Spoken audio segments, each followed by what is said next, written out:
Supreme court ने एक झटके में सुप्रीम कोर्ट ने 2024 के लोकसभा चुनाव की तस्वीर बदल दी है। मैं ये बात क्यों कह रहा हूं और सुप्रीम कोर्ट ने ऐसा क्या कह दिया?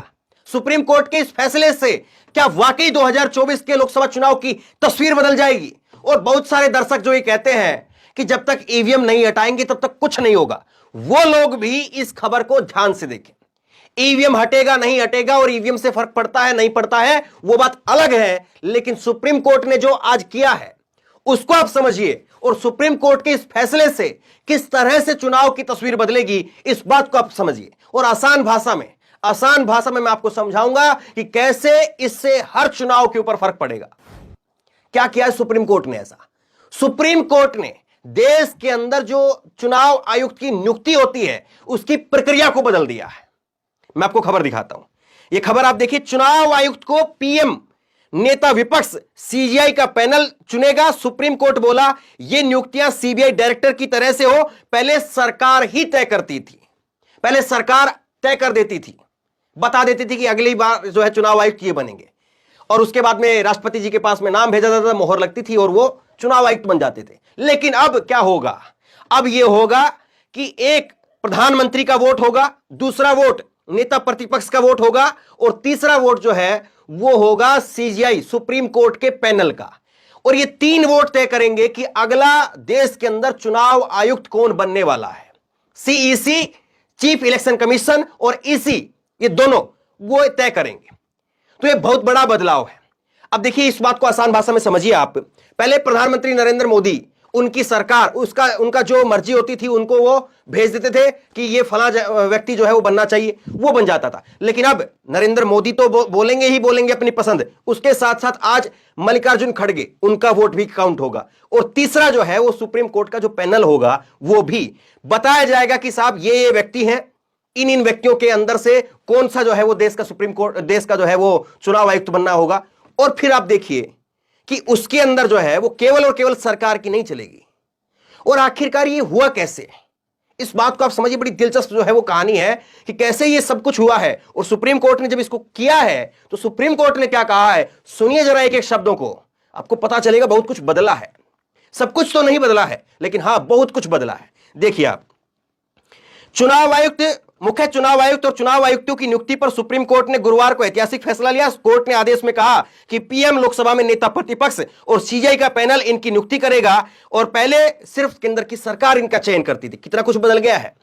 5 सदस्यों की बेंच ने यह कमेटी की नामों की सिफारिश राष्ट्रपति को भेजेगी, राष्ट्रपति इस पर मोहर लगाएंगे और उच्च न्यायालय ने अपने आदेश में साफ किया है कि यह प्रोसेस तब तक लागू रहेगा जब तक संसद चुनाव आयुक्तों की नियुक्ति को लेकर के कोई कानून नहीं बना लेती है। तो यह बात यहां पर समझ में आ गई आपको। अब कोर्ट ने क्यों कहा कि इलेक्शन कमीशन का जो स्वतंत्र होना है वो निष्पक्ष है? दरअसल सुप्रीम कोर्ट ने कहा था कि देश के अंदर चुनाव आयुक्त वो इतना मजबूत होना चाहिए कि अगर देश का प्रधानमंत्री भी कुछ गलत करे तो उसके ऊपर भी कार्रवाई कर सके। यह कहा सुप्रीम कोर्ट ने। ये पिछले जो अलग अलग केस के अंदर सुनवाई हुई उसमें जो बातें निकल करके सामने आई और चुनाव की स्वतंत्रता को लेकर के जब सवाल उठे हैं तब वो सारी प्रक्रिया मैं आपको समझा रहा हूं।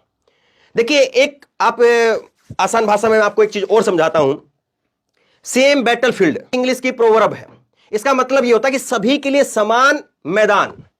अब देखिए जो लोग कह रहे हैं कि साहब ईवीएम जब तक नहीं बदलेगा ना तब तक कुछ नहीं बदलेगा, बहुत कुछ बदलता है।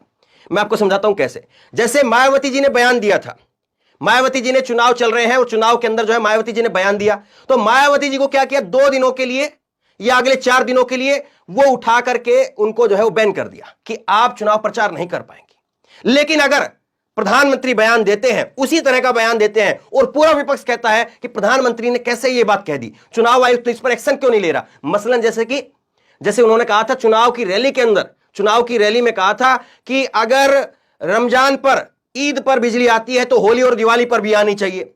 शमशान पर जो है अगर कब्रिस्तान को बनाया जाता है तो शमशान को भी बनाया जाना चाहिए। और इस बयान को लेकर के बड़ा हंगामा हुआ था कि कैसे ध्रुवीकरण किया जा रहा है। लेकिन चुनाव आयोग ने कोई कार्रवाई नहीं की, कहा कि प्रधानमंत्री है चुनाव आयोग, कोई इस तरह से जो कार्रवाई नहीं।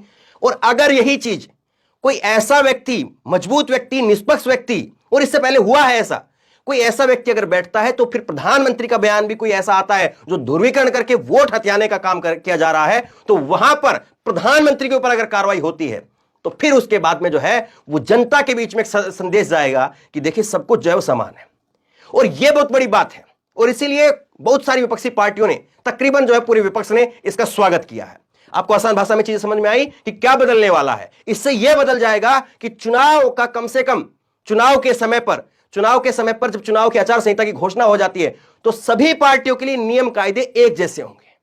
यह बदलाव है, और यह बहुत बड़ा बदलाव है, क्योंकि अभी तक यह होता था कि राहुल गांधी को वहां पर जो है वो रोक दिया गया, यहां पर अखिलेश यादव को रोक दिया गया, यहां पर उस फला नेता को रोक दिया गया, लेकिन प्रधानमंत्री को नहीं रोका, प्रधानमंत्री को बैन नहीं किया, अमित शाह को बैन नहीं किया। लेकिन अब ऐसा हो सकता है।